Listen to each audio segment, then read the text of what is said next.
오늘 저희들에게 주시는 하나님의 말씀은 사도행전 21장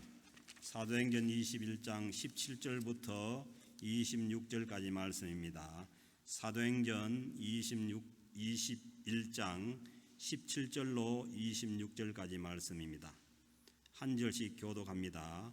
예루살렘에 이르니 형제들이 우리를 기꺼이 영접하거늘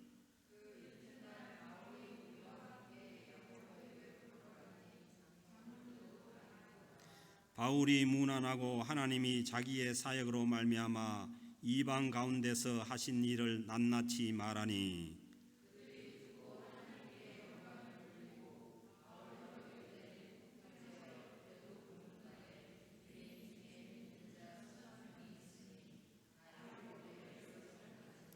내가 이방에 있는 모든 유대인을 가르치되 모세를 배반하고 아들들에게 할례를 행하지 말고 또 관습을 지키지 말라 한다 함을 그들이 들었도다.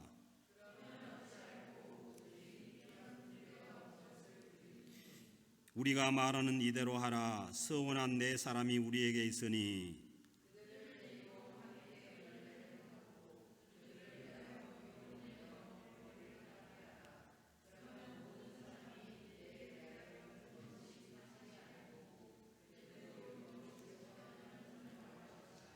주를 믿는 이방인에게는 우리가 우상의 제물과 피와 목매어 죽인 것과 음행을 피할 것을 결의하고 편지하였느니라 하니 바울이 이 사람들을 데리고 이튿날 그들과 함께 결례를 행하고 성전에 들어가서 각 사람을 위하여 제사 드릴 때까지의 결례 기간이 만기된 것을 신고하니라.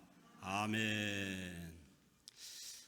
한 인간이 자기의 인생을 잘 살려면은 인생의 목적이 분명해야 한다고 지난주에 말씀을 드렸습니다. 인생의 목적이 분명할 때라야 그 목적을 향해서 열심히 달려가는 인생을 살게 됩니다. 그리고 인생의 목적도 분명하고 좋아야 하지만은 그 목적을 이루는 과정 또한 선하고 아름다워야 합니다. 우리가 아는 것처럼 사도 바울은 자기 목숨을 아끼지 않을 그런 인생의 목적이 있었습니다. 하나님의 은혜의 복음을 전파하는 일이었습니다. 그 일을 위해서 세 차례의 힘든 선교 여정을 마치고 이제는 자기의 최종 선교 목적지인 로마로 가기 위해서 먼저 예루살렘으로 가게 됩니다. 지난주에 말씀을 들은 것처럼 에베소 주변에 있는 밀레도에서 이 에베소 교회 장로들을 불러서 눈물의 고별 인사를 하고 배를 타고 이제 이스라엘의 북쪽에 있는 페니키아, 지금의 레바논 지역의 두로라는 도시에 도착하게 됩니다. 그리고 거기서 일주일을 지내면서 자기의 제자들을 만납니다. 그런데 그곳의 제자들이 사도 바울에게 예루살렘으로 들어가지 말라고 붙잡습니다. 그런데 제자들의 그 만류를 뿌리치고 사도 바울이 떠날 때에 그 제자들의 부인과 그리고 자식들까지 성문 밖까지 따라 나와서 전송을 합니다. 그리고 그 가족들과 함께 바닷가에서 무릎을 꿇고 기도하고는 아쉬운 작별을 하고 이제 예루살렘을 향해서 떠납니다. 그 배가 그 다음에 도착한 곳이 이 돌레마이라는 곳인데 이곳은 지금의 이스라엘 북쪽 해안에 있는 항구인 하이파라는 도시입니다. 그곳에는 배가 하루만 머물기 때문에 제자들의 안부만 묻고 이제 가이사라, 지금의 그 이스라엘의 실질적인 수도죠. 경제적인 수도인 이 텔아비브로 향해 갑니다. 아마 성지 순례를 가면은 이 텔아비브 국제공항에 내리는 것 같아요. 그래서 이스라엘에 지금 이제 그 몇 년 전에 그 수도를 예루살렘으로 정했지만은 실질적인 경제적이고 이 규모로 봤을 때 수도가 이 텔아비브입니다. 그래서 이 가이사랴 지역에 이제 사도 바울이 가게 됐을 때에, 그런데 그 가이사랴 지역에 도착했을 때에 사도 바울이 누구 집에 가서 머물게 되느냐 하면은 초대교회에, 그 예루살렘 초대교회의 7집사 중에 한 사람인 빌립의 집에 들어가게 됩니다. 여러분 그 이스라엘 예루살렘 초대교회 7집사 이름 아십니까? 다른 사람 몰라도 우리가 아는 이름이 스데반하고 빌립은 알잖아요.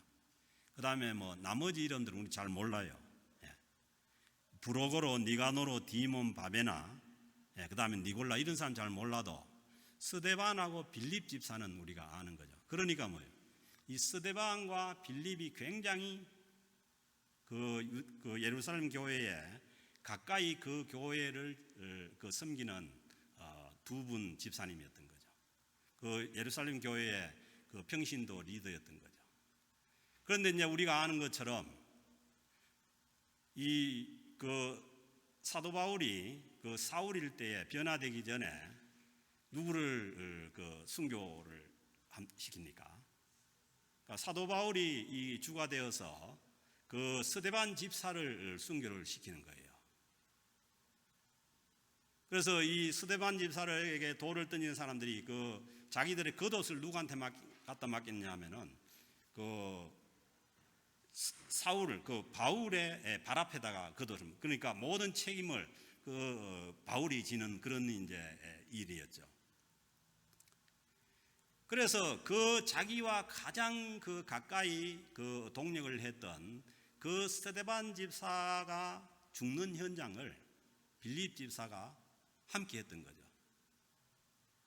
그리고 이제 사도행전 8장에 보면은 어떤 말씀이냐, 그날에 예루살렘에 있는 교회에 큰 박해가 있어 사도 외에는 유대와 사마리아와 모든 땅으로 흩어지니라.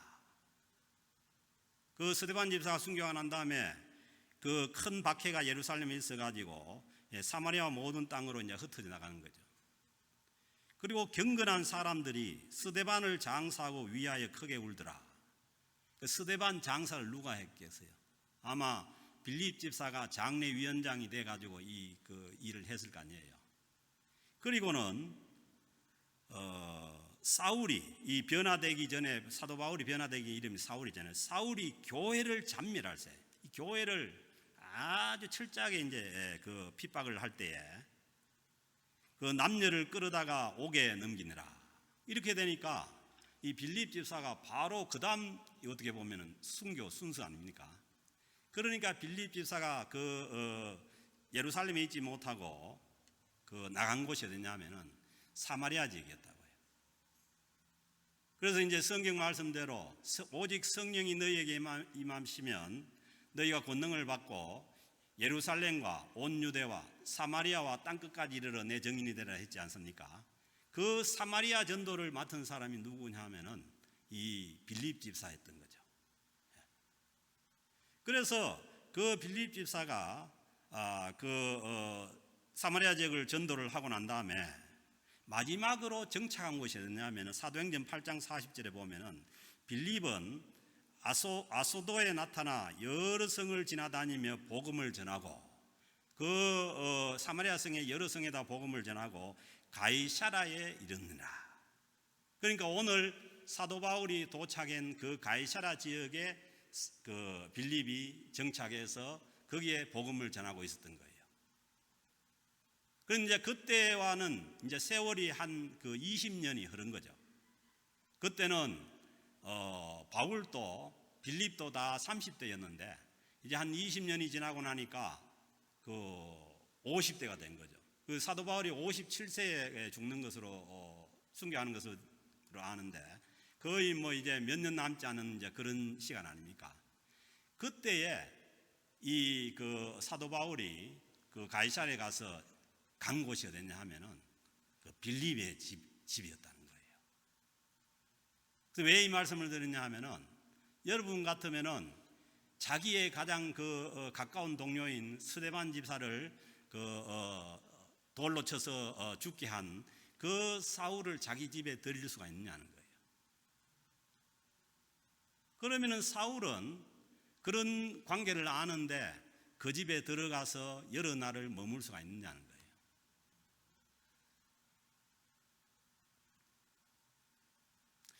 그런데 예수 그리스도의 그 십자가의 복음을 받은 자들은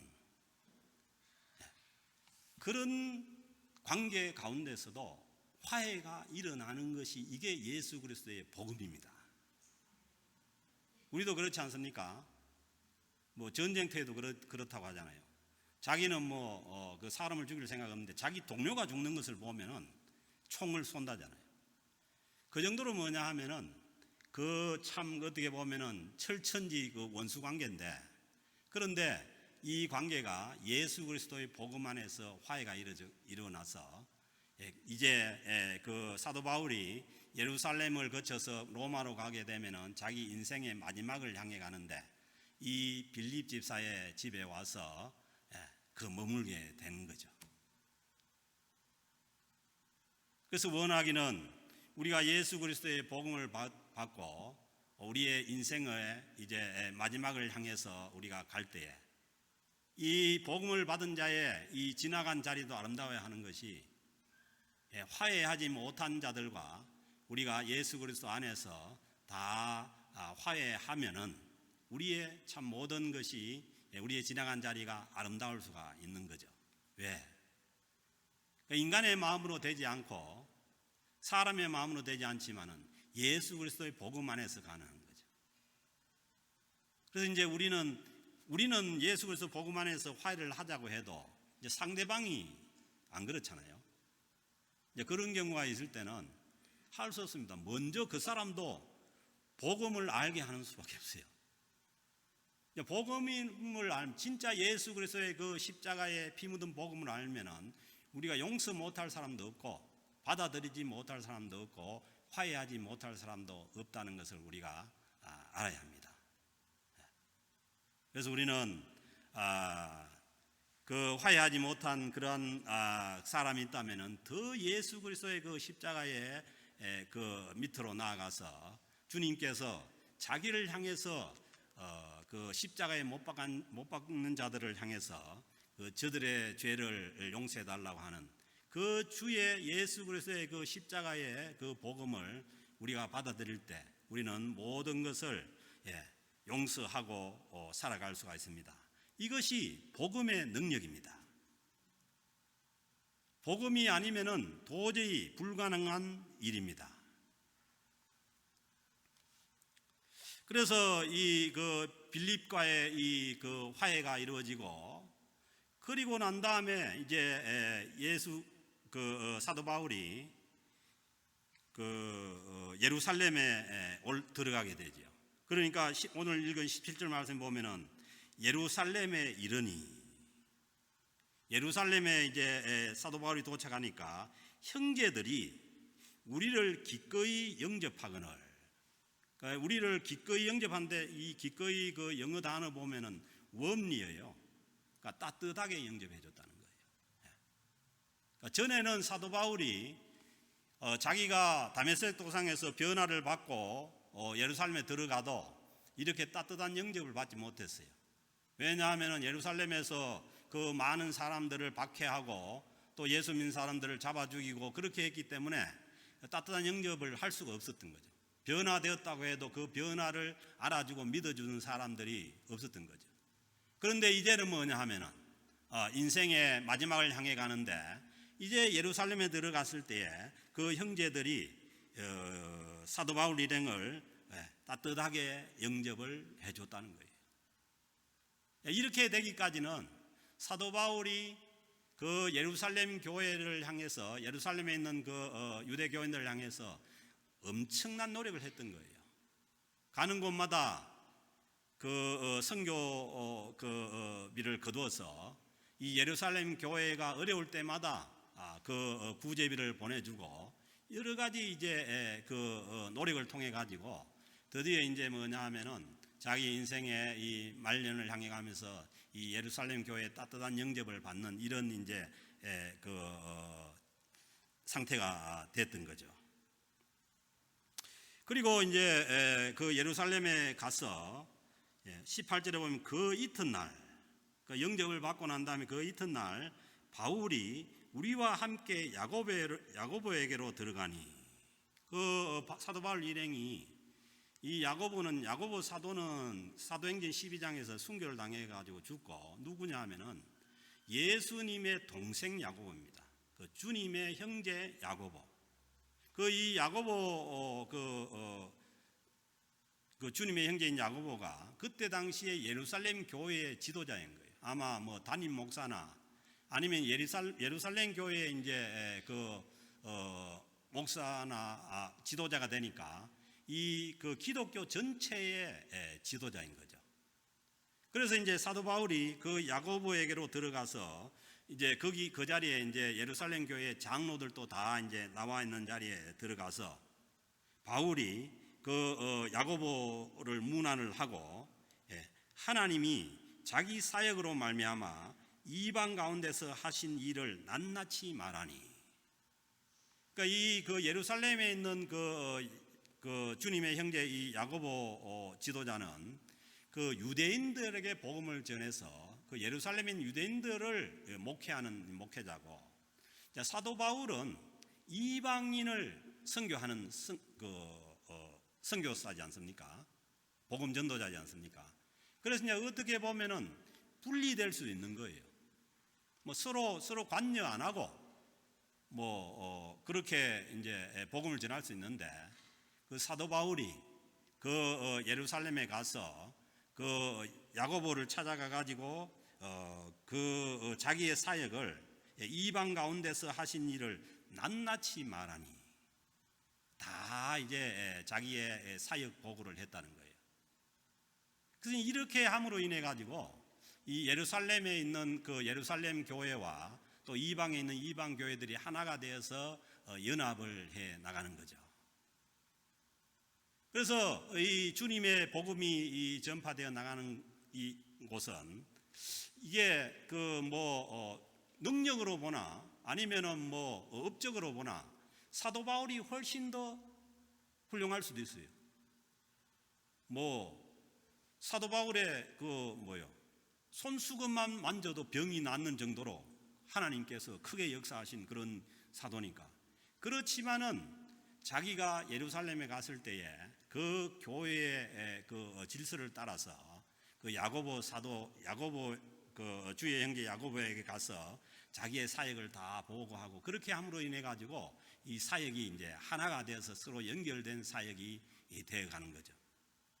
그래서 이제 우리가 흔히 이제 그 잘못 생각하면은 그냥 내가 신앙생활 잘하고 우리 교회가 크고 그러면은 되지만은 그게 아니고, 모두가 다 함께 연합해서 질서 가운데 이 그 복음이 전파되어 나가는 것이, 이것이 뭐냐 하면은 하나님께서 바라시는 모습이에요. 아무리 잘하려고 하다가 서로 분쟁하고 그러면서까지 하나님께서 하나님의 일을 해 나가는 것을 원치 않으신 거예요. 그래서 예수님께서 오신 것도 그 십자가의 화목 제물로 오셨다잖아요. 우리를 화목시키기 위해서 화목 제물로 오신 분이 그 예수님이죠. 그래서 우리는 이 고린도후서 5장 17절 18절에 보면은 그런즉 누구든지 그리스도 안에 있으면 새로운 피조물이라. 예수 그리스도 안에 있으면은 뉴 크리에이트, 새로운 피조물인 거예요. 그러니까 그 이어지는 말씀이, 이전 것은 지나갔으니 보라 새 것이 되었도다.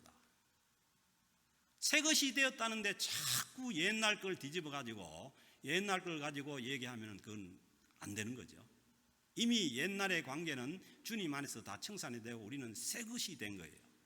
그래서 이제 새 것이 된 사람들한테 하나님께서 주신 직분이 뭐냐 하면은 화목하게 하는 직분을 주셨다는 거예요. 그가 그리스도로 말미암아 우리를 자기와 화목하게 하시고 또 우리에게 화목하게 하는 직분을 주셨으니, 예수 믿는 사람들이 하나님으로부터 받은 직분이 하나 있는데, 그건 뭐냐면 화목해 하는 직분이에요.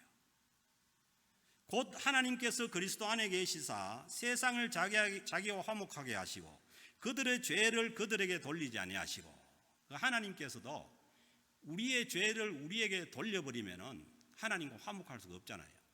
그러니까 예수님의 그 화목 제물 대신 예수님을 통해 가지고 우리의 죄를 우리에게 돌리지 아니하시고 우리에게 화목하게 하는 말씀을 부탁하셨느니라. 그러므로 그 예수 그리스도의 복음 안에 있는 자들은 어디에 가서나 화목해 하는 그런 일들을 감당해 가는 것이 우리가 받은 직분입니다. 왜냐하면 복음 안에서는 어떤 잘못도 용서가 될 수가 있고 화해가 될 수 있기 때문입니다. 그런데 이제 예루살렘에 간 이 사도 바울 일행이 아직도 뭐냐 하면은 그 예루살렘 교회에서 이제 미해결된 문제들이 있는 거예요. 문제가 있는 거예요. 그래서 사도 바울이 능력이 없는 사람도 아니고 내몰라락하고 가버리면 되는데, 그런데 사도 바울이 이제 이 예루살렘을 거쳐서 가면은 아마 예루살렘에 다시 오지 못할 것을 인식을 했는지 그 문제를 이제 해결하기를 원하는 거예요. 그 문제가 뭐냐 하면은 20절에 보면 그들이 듣고 하나님께 영광을 돌리고 야고보와 예루살렘 교회 장로들이 사도 바울의 복음 사역 보고를 듣고 하나님께 영광을 돌리고 바울들을 이르되 형제여 그대도 보는 바에, 바울을 형제로 받아들이는 거예요. 그러니까 예루살렘 지도자들과 예루살렘 교회 지도자들과 이 야고보와는 형제 관계로 완전히 이제 서로 하나가 되는 연합된 그런 관계가 된 거예요. 그런데 아직도 뭐냐 하면은 그대도 보는 바에 유대인 중에 믿는 자의 수가 수만 명이 있으니 그 예루살렘 교회는 유대인들이 주로 이제 믿는 사람이고, 그리고 이제 저번에 말씀드린 것처럼 오순절 절기이기 때문에 그 해외에 있는 유대인들도 예루살렘에 많이 와 있었어요. 그래서 거기에 믿는 자가 수만 명이 있다는 거예요. 그런데 그 사람들의 특징이 뭐냐 하면은 예루살렘 교회에 있는 사람들의 특징이 뭐냐면 율법의 열성을 가진 자라는 거예요. 하나님께서 예수 그리스도를 통해서 모든 율법을 다 완성을 하셨는데, 그런데 아직도 뭐냐 하면은 이 예루살렘 교회에 있는 이 유대인들은 율법에서 벗어나지 못하고 있는 거예요. 그래서 이제 21절에 보면은 그 예루살렘에 있는 이 유대인 교인들이 어떤 생각을 가지고 있냐면은 그 사도 바울 일행을 향해서 내가 이방에 있는 모든 유대인을 가르치되, 그 이방에서 사도 바울이 복음 전파를 할 때에 모세를 배반하고, 이거 모세의 율법을 어떻게 보면 철저하게 가르치지 않았다는 거예요. 사실은 사도 바울은 모세의 율법을 배반한 게 없어요. 왜냐하면 이방인들은 율법이 없기 때문에 예수 그리스도의 복음을 전파한 것이지 모세의 율법을 배반한 게 없어요. 그런데 이제 그렇게 소문이 나 있는 거죠. 그 소문이라는 것은 언제나 팩트하고 다를 수가 있습니다. 팩트하고 같은 경우는 그렇게 많지 않아요. 그러니까 너무 이 소문에 이제 휘말리면 안 되는 거죠. 그래서 모세를 배반하고 아들들에게 할례를 행하지 말고, 그 유대인들은 뭐냐 하면은 할례를 하든 안 하든 바울은 상관이 없는 거죠. 할례가 뭡니까? 그 남성 성기의 표피를 자르는 거잖아요. 하든 안 하든 관계가 없는 거예요. 그런데 이방인들이 예수 그리스도의 복음을 받아들이면서 이 이방인들에게까지 할례를 강요하는 것은 안 된다고 얘기한 거지, 유대인들에게 할례를 하지 말라고 이렇게 바울이 얘기한 게 아니죠. 그래서 이제 같은 말이라도 이게 뭐냐 하면은 꼬아서 듣고 곡해를 해버리면은 할 수가 없는 거죠. 또 관습을 지키지 말라 한다 함을 그들이 들었도다. 그 사도 바울이 그 유대인들이 행하는 그 관습을 폐하거나 그렇게 하지도 않았어요. 사도 바울은 뭐냐 하면 이방인들에게 복음을 전할 때에 이방인들이 복음을 예수님을 믿고 난 다음에 유대인들이 지키는 그러한 관습이나 아니면은 그 할례나 그런 것들을 하게 하면은 이방인들이 복음을 받아들이는데 방해가 되기 때문에 그거는 뭐 안 해도 된다고 한 거지.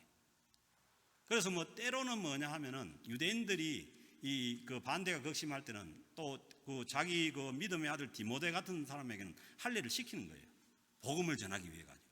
왜냐하면은 할례를 하는 것이 복음을 전하는데 유리하면은 사도 바울은 하는 거예요. 그래서 사도 바울이 이방인들에게 복음을 전해 나가기 위해서 그렇게 한 거지 결코 유대인들의 어떤 율법이나 관습을 폐하는 것이 아니었다는 거예요. 그런데 문제는 뭐냐 하면은 이 예루살렘 교인들이 예루살렘에 있는 뭐 몇만 명 되는 교인들이 사도 바울 일행을 그런 사람들로 지금 알고 있다는 거죠. 그러면 뭐냐 하면은 이제 예루살렘에서 사도 바울이 복음을 전하는 복음이 들어갈 수 없는 거죠. 그래서 이제 이 문제에 이제 봉착한 거예요. 여러분들도 그렇지 않습니까?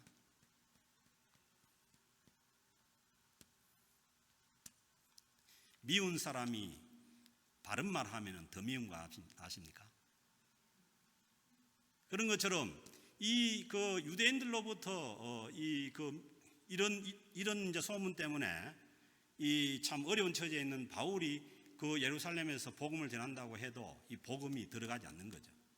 그래서 이제 22절에 보면 그러면 어찌할꼬 그들이 필연 그대가 온 것을 들으니 그 예루살렘에 있는 몇만 명의 교인들이 그 사도 바울 일행이 왔다는 것을 이제 들으면은 어떻게 하겠어요?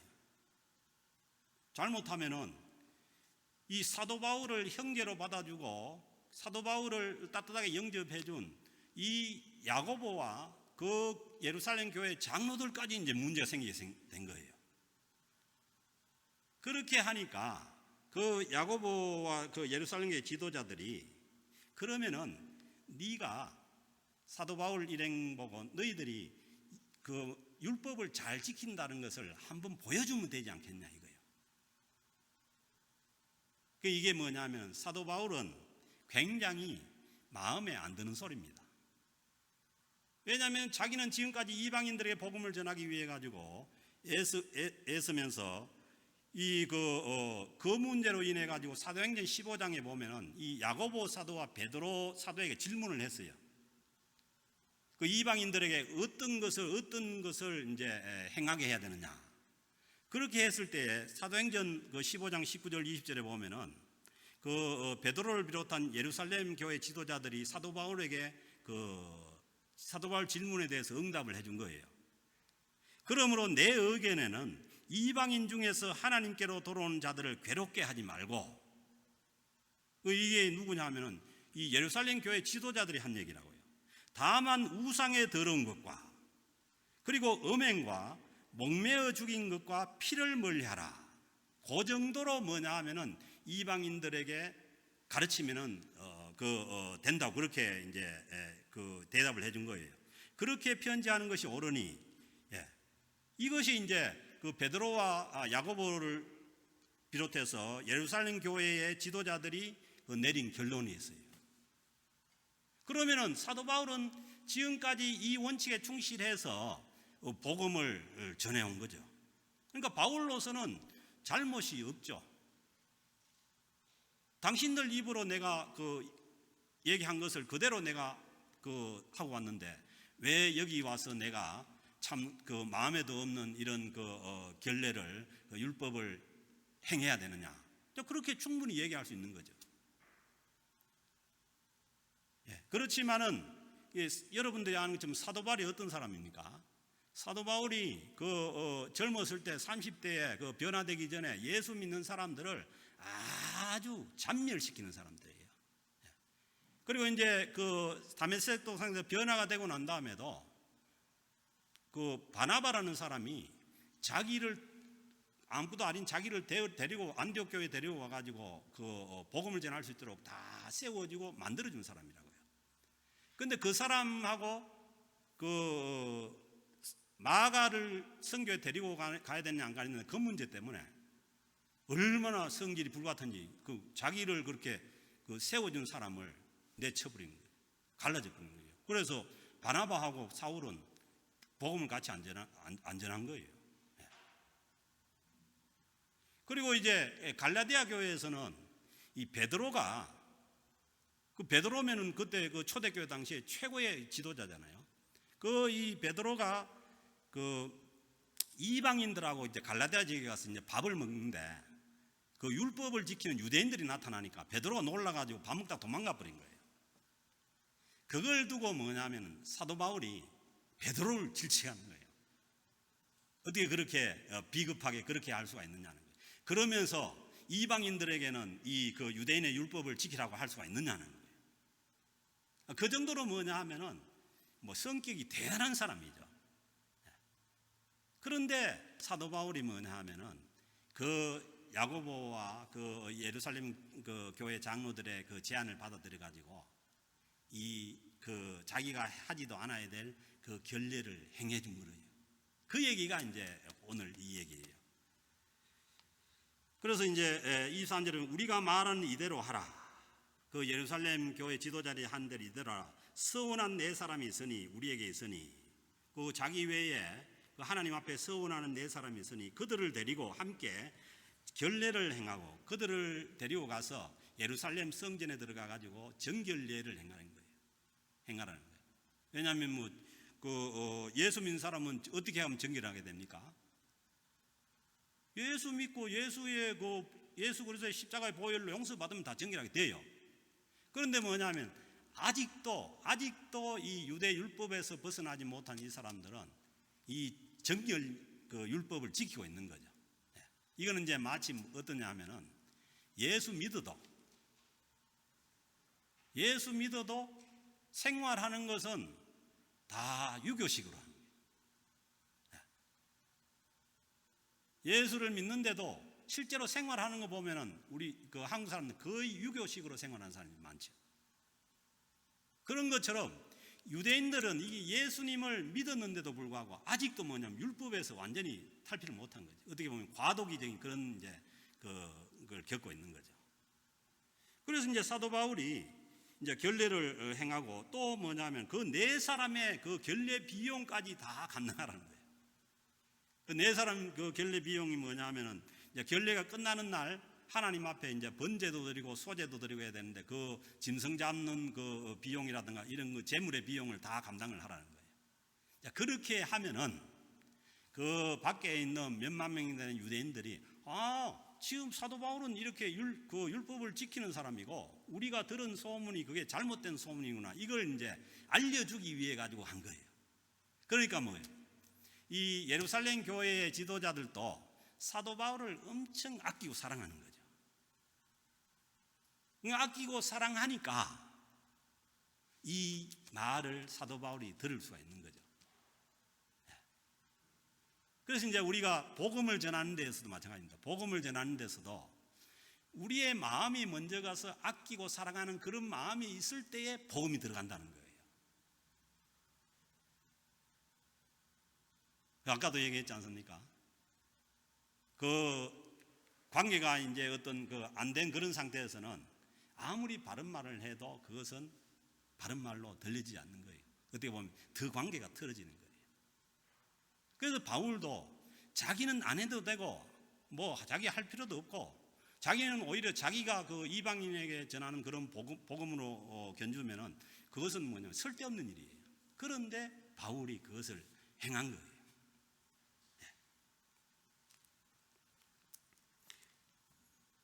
그대도 율법을 지켜 행하는 줄로 알 것이라.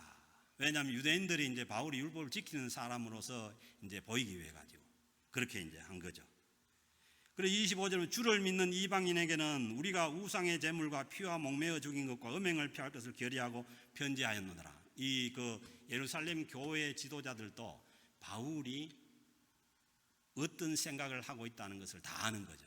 우리가 그렇게밖에 얘기를 안 했는데 사실은 이걸 행할 이유도 없지만은 그러나 예루살렘 교회의 특성상 교인들의 특성상 또 예루살렘 교회의 화목과 질서를 위해 가지고 이걸 행하라는 거예요. 그래서 이제 사도 바울도 한 30대에 그런 펄펄하던 사람이 이제 그 50대가 되고 이제 그 하나님 앞에 갈 날이 이제 그렇게 많지 않으니까 이게 다 허물어진 깨진 거예요. 옛날 같으면은 택도 없는 소리인데 그걸 다 그대로 해서 그 예루살렘 교회에 그 화목과 질서를 세우고 그리고 그 예루살렘 그 교회 지도자들의 입장을 그 살려주는 거죠.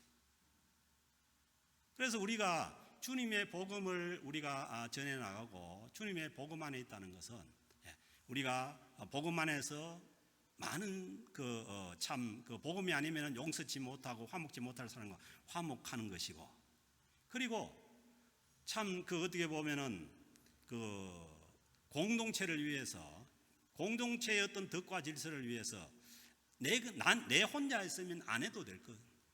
그렇지만은 공동체를 위해 가지고 그 질서를 세우기 위해 가지고 그것들을 행해 나가는 이것이 뭐냐 하면은 복음을 가진 자들의 성숙한 모습이라는 거예요. 여러분들도 그렇죠. 솔직히 예수 그리스도의 복음이 아니면은 안 봐도 될 사람도 많고 그렇잖아요. 그렇지만은 복음은 그런 게 아닌 거예요. 복음은 공동체를 세우기 위해서 나의 어떤 주장도 그러니까 사도 바울이야말로 자기 생명보다 바울이 처자가시 있습니까? 뭐가 있습니까? 자기 생명보다 자존심을 더 세게 여기는 사람이에요. 그러니까 바나바 같은 사람도 헤어질 수 있는 거고 그런데 이제 복음을 받아들이고 또 그 인생의 그 마지막을 향해 가는 그런 입장에서는 생명보다 참 귀하게 생각했던 그 자존심도 내려놓게 되는 거지. 이게 복음이 주는 힘이라는 거예요. 남자들 특히 그렇지 않습니까? 자존심 구기면 못 산다고. 그렇지만은 이 교회의 그 공동체 리더나 아니면은 공동체를 그 복음을 섬겨나가는 이런 입장에서는 그것마저도 내려놓는 것이 이것이 뭐냐면은 복음을 위하는 우리의 자세고 태도라는 거예요. 그래서 이제 이런 상황을 사도 바울이 그 고린도 전서에서 그 정리를 합니다. 어떻게 정리를 하냐면 고린도전서 9장 19절에서 23절에 보면은 내가 모든 사람에게 자유로우나 그 사도 바울이 누구한테 부자유스러워서 그렇게 하는 게 아니라는 거예요. 예루살렘 교회 지도자들한테 자기가 종속이 되어서 그렇게 하는 게 아니에요. 안 할 수 있는 거죠. 충분히. 그러나 모든 사람이 자유로우나 모든 사람에게 종이 된 것은 자기가 참 안 해도 될 것을 그렇게 하고 종처럼 그렇게 참 어떻게 보면은 그렇게 하는 것은 더 많은 사람을 얻고자 함이라. 자기의 편으로 얻고자 하는 것이 아니라 복음을 위해서 복음이 더 많은 사람을 더 많은 사람의 복음이 전해질 수 있도록 그렇게 자기의 자유마저도 포기하는 거예요. 그러면서 유대인에게 내가 유대인과 같이 된 것은 이 말씀이잖아요. 유대인들이 많으니까 거기에 유대인처럼 자기가 그렇게 보이게 된 것은 내가 유대인들을 얻고자 하며 율법 아래에 있는 자들에게는 율법 아래에 있지 아니하나 자기는 사실상은 율법에 매여 있지 않은 거예요. 예수 그리스도께 매여 있는 거죠. 그렇지만은 율법 아래에 있지 아니하나 율법 아래에 있는 자 같이 된 것은 율법 아래에 있는 자들을 얻고자 하며 자기가 없어진 거예요. 그래서 이제 우리는 잘못 예수를 믿으면은 예수를 믿을수록 옹고집이 되는 거예요. 이래야 된다, 저래야 된다, 이거 아니면 안 된다. 이게 예수 잘 믿는 것 같은데 그게 아니고 예수 잘 믿는 것은 자기를 포기하는, 내려놓는 거예요. 그리고 율법 없는 자에게는, 내가 하나님께는 율법 없는 자가 아니요, 율법이 없는 이방인들에게는 내가 하나님께는 율법 없는 자가 아니고, 사도 바울도 그 구약에 있는 율법의 정신을 다 가지고 있는 거예요. 도리어 그리스도의 율법 아래 있는 자이니, 예수 그리스도 안에서 모든 율법이 완성되었으니까 율법 아래 있는 자이나 율법 없는 자들을 얻고자 함이라. 그 자기가 율법 없는 자처럼 그 이방인들에게 가가지고는 또 율법 없는 자까지처럼 되는 것은, 이것은 뭐냐, 율법 없는 이방인들을 얻고자 함이라는 거예요. 그래서 사도 바울이야말로 자기의 목표가 분명하기 때문에, 자기 인생 목표가 하나님의 은혜의 복음을 전하는 이거기 때문에 자기를 세울 이유가 없는 거죠. 그래서 이제 저는 가끔씩 가다가 이 그 복음을 전하는 이 그 목회자들은 카멜레온처럼 돼야 된다. 율법 없는 자에게는 율법 없는 자처럼, 율법이 있는 자에게는 있는 자처럼, 그렇게 돼야만 그들에게 복음이 전해져 나갈 수가 있기 때문입니다. 여러분들도 그 저를 보면 그럴 때 있죠. 저 사람은 아무 생각도 없고 아무 게 없는, 여기 가면은 이 사람들하고 잘하고, 여기 가면 저 사람들하고 잘하고. 왜 그렇겠습니까? 저라고 해서 제 생각도 없고 주관도 없고 그렇겠습니까? 그거는 뭐냐 하면은 복음을 위해서입니다. 복음을 위해서. 복음을 위해서라면은 나의 어떤 생각이나 나의 어떤 자존심이나 그런 것도 내려놓을 때에 주님의 복음이 전파되어 갈 수 있는 것이죠. 그리고 이제 그 22절에 보면, 약한 자들에게는 내가 약한 자와 같이 된 것은, 그 사도 바울이 강자잖아요. 가멜리엘 그 문화에서 배운 것도 많고 아는 것도 많고 또 성격도 대단하고 엄청난 강자, 아마 싸워서 말로 싸워서 이길 사람이 없을 거예요. 그렇지만은 약한 자들에게 가지고 자기가 약하게 된 것은 약한 자들을 얻고자 하며, 내가 여러 사람에게 여러 모습이 된 것은, 여러 사람에게 여러 모습이 된 것은 아무쪼록 몇 사람이라도 더 구원코자 합니다.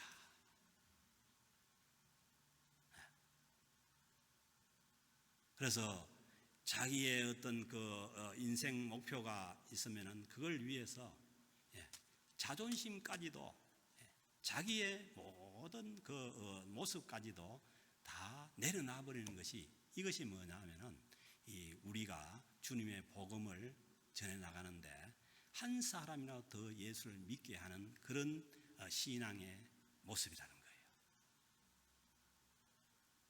그래서 우리가 이 사도 바울의 모습을 볼 때 참 처절하지 않습니까? 이렇게 처절하게 갈 수 있는 것은 뭐냐 하면은 주님의 은혜의 복음을 전가하는 것이 자기 인생의 목적이기 때문입니다. 사람이 돈 버는 것이 목적이면 돈 앞에 진짜 그런 얘기를 하잖아요. 그런 것처럼 우리가 주님의 복음이 전파되어 나가야 되고, 예수 믿는 자에게 주님께서 주신 인생의 목적이 있다면 나를 통해서 주님의 복음이 전파되어 나가는 것입니다. 주님의 복음이 전파되어 나가기 위해서는 내가 먼저 주님의 사람이 되어야 되는 것이고, 그걸 위해서는 우리의 자존심마저도, 우리가 가지고 있는 어떤 생각도 내려놓을 수 있을 때에, 그때에 우리를 통해서 주의 복음이 전파되어 나갈 수가 있는 줄로 믿습니다. 우리 자신들도 그렇게 되고, 또 우리 공동체도 마찬가지예요. 교회가 복음을 위해서는 모든 걸 갖다가 다 내려놓을 수 있는 거죠. 그리고 그 복음 전파를 하기 위해서는 여기에 가면은 이 모습으로, 저기에 가면 저 모습으로, 그렇게 되어서 우리를 통해서 주의 복음이 전파되어 나갈 수 있기를 주의 이름으로 축복합니다. 인생의 목적이 분명하면은, 내가 가야 될 인생의 목적이 분명하면은 인생은 변합니다. 사람이 안 변하는 것은 내가 가야 될 목적이 분명하지 않기 때문에. 바울 보세요. 예수 믿는 사람들을 잡아 죽이는 것이 자기의 목적일 때와 예수 믿는 사람, 예수 그리스도의 복음을 전파할 때 바울의 모습이 180도 달라지지 않습니까?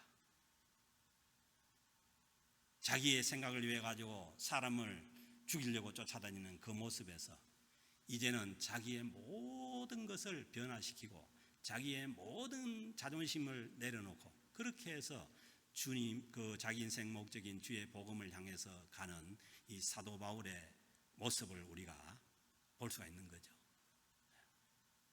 우리 자신들이 사도 바울이 될 수가 없고, 저도 송영배 목사지 송바울 목사도 아니고, 그런데 어쨌든 우리가 예수 믿고 구원 얻은 사람들은 우리를 통해서 주님의 복음이 전파되어 나가는 것이고, 그리고 우리 교회를 통해서 주의 복음이 전파되어 나가는 것입니다. 그래서 인생의 목적이 분명하면은 우리도 변합니다.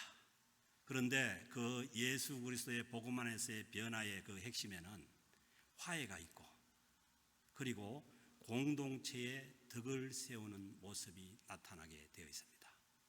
그래서 너무 내 주장 아니면은 내 생각을 주장하는 것이 아니라 공동체의 덕이 되고, 그리고 예수 그리스도 안에서 복음의 화해가 이루어진다면 우리의 모든 것들도 내려놓을 수 있는 저와 여러분 될 수 있기를 주의 이름으로 축복합니다.